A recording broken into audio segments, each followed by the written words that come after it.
Importance of GD&T. ஐயா, எந்த job opening பார்த்தாலும் சரி, இல்லை எங்கே இன்டர்வியூ போனாலும் சரி, இந்த ஜிடிஎன்டியை பற்றி கண்டிப்பாக தெரிஞ்சிருக்கணும்னு எல்லா இடத்துல போட்டிருக்கிறாங்க. எதுக்குன்னு எனக்கு புரியல. அவ்வளோ முக்கியமானதா இது அப்படின்னு கேட்டிங்கன்னா, ஆமாம் முக்கியமானது தான். ஆனால் ஏன் எதுக்கு முக்கியமானது அப்படின்னு கேட்டிங்கன்னா, இந்த வீடியோவை ஸ்கிப் பண்ணாமல் ஃபுல்லாக வாட்ச் பண்ணுங்கள். சேனலை எப்போ தான் ஃபஸ்ட் டைம் பார்க்குறேன் வீடியோ பெல் ஐக்கானை கிளிக் பண்ணி வைங்க. அப்போ தான் மெக்கானிக்கல் இன்ஜினியர் சம்பந்தம் நம்ம போடக்கூடிய வீடியோஸ்லாம் உங்களுக்கு நோட்டிஃபிகேஷனாக வந்து சேரும்.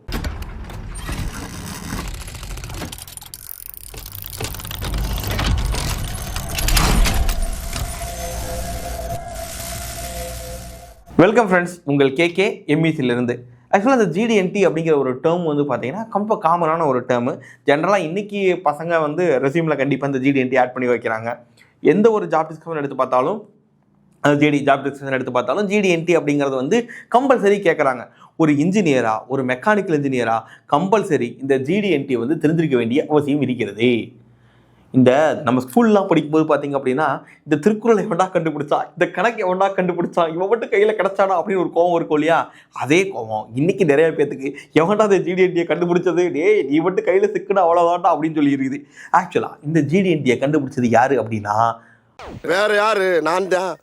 அமெரிக்காக்காரங்கன்னு நீங்கள் நினைப்பீங்க. ஆனால் இல்லை, இவர் வந்து பார்த்தீங்கன்னா ஒரு ஸ்காட்லாந்து நாட்டை சேர்ந்தவர். இவர் பேர் வந்து ஸ்டான்லி பார்க்கர் அப்படிங்கிறவர் தான் இதை வந்து கொண்டு வராரு ஃபஸ்ட்டு இந்த ஜிடிஎன்டி அப்படிங்கிற ஒரு விஷயத்தை. என்ன பண்ணுறாரு அப்படின்னா, 1940 வந்து பார்த்தீங்கன்னா ஒரு புக் ஒன்று வெளியிடுறாரு டிசைன் சம்மந்தமாக. அதில் இதை பற்றி சொல்லியிருக்காரு. அதுக்கப்புறமா 1956 வந்து பார்த்தீங்கன்னா ஒரு தியரி வெளியிடுறாரு. இதை பற்றி ஃபுல் டீட்டெயில்டாக அதில் வந்து சொல்லியிருக்காரு. ஆக்சுவலாக அது என்ன நடந்துச்சு, இந்த ஜிடிஎன்டி எப்படா கண்டுபிடிச்சிங்க, எதுக்குடா அது வந்துச்சு அப்படின்னு பார்த்தா, இது நடந்தது 2ஆம் உலகப் போரில் தான். எஸ், இந்த 2ஆம் உலகப் போகிறப்போ என்ன பிரச்சனையாச்சு அப்படின்னா, அப்போயும் வந்து நிறைய ஆயுதங்கள்லாம் தேவைப்படுச்சு. பீரங்கி, துப்பாக்கிகள், ஏகப்பட்ட விஷயங்கள் செஞ்சுக்கிட்டு இருந்தாங்க. இப்போ இது எல்லாமே என்ன ஆகும் அப்படின்னா, வெவ்வேறு இடத்துக்கல்ல வெவ்வேறு பார்ட் வந்து தயாரித்து ஒரு இடத்துல வந்து அசம்பிள் ஆகும். இந்த அசம்பிள் ஆகிறத விட விசேஷம் என்ன அப்படின்னா, ஃபஸ்ட்டு வந்து இந்த உலகப் போர் நடந்துட்டு இருக்கும்போது துப்பாக்கினா எடுத்து சுட்டா அடுத்தவனை தான் போய் சுடணும். அங்கே போய் வெடிக்காமல் துப்பாக்கி இங்கேயே வெடிக்க ஆரம்பிச்சிச்சு. ஏன்னா துப்பாக்கி நம்ம கையிலே வெடிக்குது அப்படின்னு பார்த்தா ரொம்ப சிம்பிளான விஷயம் தான் நடந்துச்சு. ஏன்னா துப்பாக்கியில் பேரல்னு சொல்லுவாங்க இல்லையா, அந்த அப்படி ஊசி மாதிரி நீளமாக வரும் இல்லையா, அந்த துப்பாக்கி பேரல், அதுக்குள்ளே தான் அந்த குண்டு இங்கேன்னு போய் வெளியே வரணும் இல்லையா. குண்டு இங்கேருந்து போகுது, ஆனால் நமக்கு வெளியே வராமல் இங்கே உள்ளேயே வெடிக்குதா. ஏன்டா அப்படின்னு பார்த்தா, அந்த இடத்துல இந்த டாலரன்ஸ் பிரச்சனை இருக்குது. இப்போ டாலரன்ஸ்லாம் பார்த்து தான் மேடம் வச்சு பண்ணிப்பாங்க. அப்பயே இன்ஜினியர்னா டாலரன்ஸ்லாம் பார்த்தாங்க. ஆனாலும் இந்த பிரச்சனை இருந்துச்சு. அப்போ இந்த பிரச்சனையை சால்வ் பண்ணுறதுக்காகத்தான் இந்த மாதிரி விஷயங்களை கொண்டு வராரு ஸ்டான்லி பார்க்கர். அதுக்கப்புறமா அந்த பிரச்சனைகள் சால்வ் பண்ணப்பட்டு போரில் நம்ம தயாரிக்கப்பட்ட எல்லா ஆயுதங்களுமே சிறப்பாக தயாரிக்க ஆரம்பிச்சிட்டாங்கயா. அதுக்கப்புறமா உங்களுக்கே தெரியும், யாராக இருந்தாலும் தம்பி பேர் மட்டும் எங்கள் பேர் போட்டிருக்க கீழே அப்படின்னு சொல்லிட்டு ஜென்ரலாகவே இந்த கருத்து வந்து உலாவிட்டு இருக்கும்.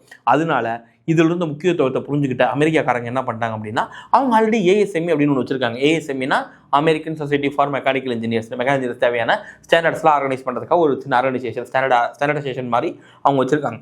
ஸோ அவங்க என்ன பண்ணுறாங்க, இதை பார்த்துட்டு தம்பி இது ரொம்ப முக்கியமானது போல், இதோட பயன்பாடு ரொம்ப உலகளாவி எல்லாத்துக்குமே இருக்கும், நம்ம என்ன பண்ணுறோம் அதை பற்றி என்ன ரிசர்ச் பண்ணுங்கள், நம்ம ஒரு ஸ்டாண்டர்டாக கிரியேட் பண்ணி உலகளாவி எல்லா பக்கம் கொண்டு போவோம், எல்லா நாட்டு கொண்டு போவோம் அப்படின்னு யோசிச்சவங்க அதை எடுத்து பக்காவாக இன்னும் மெருகேற்றி தேவையானதெல்லாம் ஆட் பண்ணி பக்காவாக ஒரு ஸ்டாண்டர்டைஸ் பண்ணி அதை உலகம் ஃபுல்லாக பப்ளிஷ் பண்ணிட்டாங்க.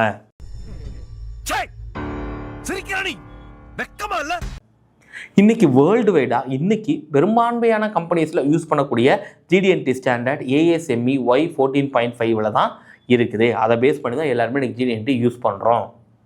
ஓகேவா? இதுலேயும் வந்து பார்த்திங்க அப்படின்னா வருஷம் அப்டேட் பண்ணுவாங்க. ஸோ நல்ல அப்டேட், நல்ல ஸ்டாண்டர்ட் எல்லோரும் ஃபாலோ பண்ணிட்டு இருக்கிறாங்க.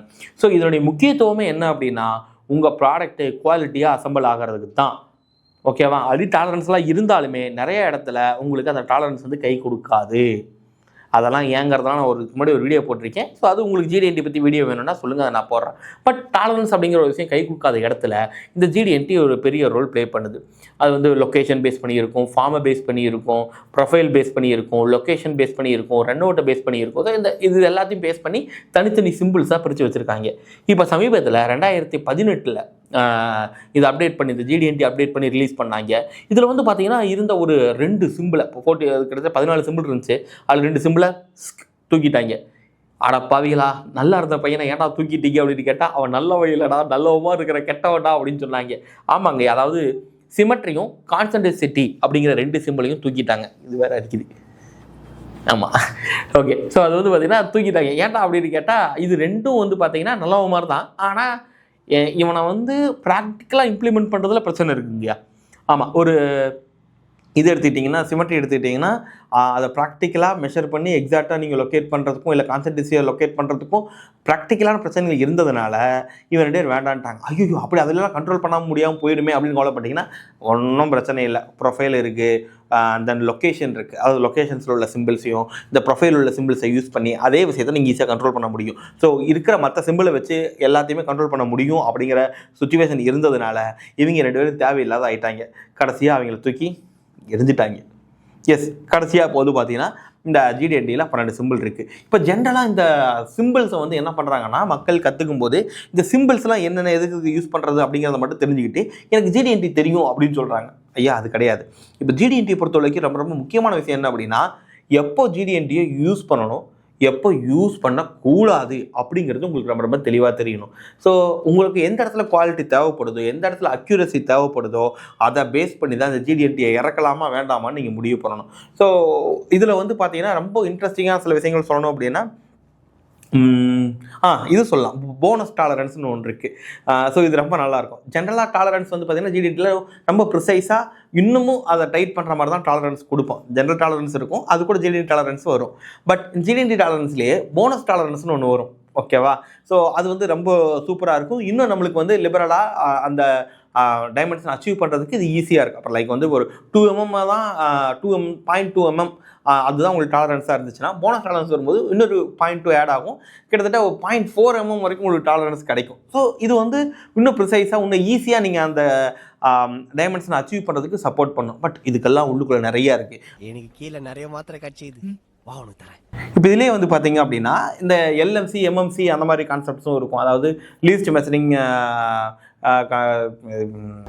என்ன இன்னைக்கு ரொம்ப ஜாம் ஆகுது. MMCனா மேக்ஸிமம் மெட்டீரியல் கண்டிஷன். LMCன்னு ஒன்று இருக்குது, லீஸ்ட் மெட்டீரியல் கண்டிஷன். இது ஹோல் பேஸு சாஃப்ட் பேஸ் அந்த மாதிரி சிஸ்டம்ஸ்லாம் இதில் இருக்கும். ஸோ அப்போ இதிலெல்லாம் வச்சு நீங்கள் பார்க்கும்போது பார்த்தீங்கன்னா உங்களுக்கு இந்த போனஸ் டாலரன்ஸ்லாம் வந்து என்ன அப்படிங்கிறது புரியும். ஸோ இது இன்னும் இன்டெப்த்தாக இருக்குங்க ஐயா. ஆக இன்னைக்குள்ள இண்டஸ்ட்ரிக்குள்ளே ஒரு ஃப்ரெஷராகவோ எக்ஸ்பீரியன்ஸாவோ நீங்கள் எப்படி இருந்தீங்கனாலுமே ஆஸ் அ டிசைன் இன்ஜினியராக, ஆஸ் அ QC இன்ஜினியராக, ஒரு மெக்கானிக்கல் இன்ஜினியராகவே நீங்கள் உருவெடுத்து உள்ளே போகணும், இண்டஸ்ட்ரிக்குள்ளே போகணும் அப்படின்னா you must know about this GD&T symbols and also இதோடைய ஸ்டாண்டர்ட்ஸ்லாம் எப்படி அப்டேட் ஆகிட்டு இருக்கு அப்படிங்கிறது கண்டிப்பாக உங்களுக்கு தெரிஞ்சிருக்கணும். ஸோ இந்த GD&Tயை அதோட முக்கியத்துவம் உங்களுக்கு புரிஞ்சிருக்கும்னு நினைக்கிறேன். இந்த GD&T பற்றி ஒரு தனி வீடியோ உங்களுக்கு வேணும்னு ஆசைப்பட்டீங்கன்னா கீழே கமெண்ட்டில் GD&T அப்படின்னு சொல்லிட்டு கமெண்ட் பண்ணுங்கள். நாங்கள் கூடிய சீக்கிரம் உங்களுக்காக பிரத்யேகமாக இந்த சிம்பிள்ஸ்லாம் வச்சு எப்படி யூஸ் பண்ணணும் அப்படிங்கிறத பற்றி ஒரு வீடியோ நான் உங்களுக்காக போடுறேன். வேறு ஏதாச்சும் சஜஷன்ஸ் இருந்துச்சுன்னா அதையும் கமெண்ட்டில் சொல்லுவீங்க. Thank you so much.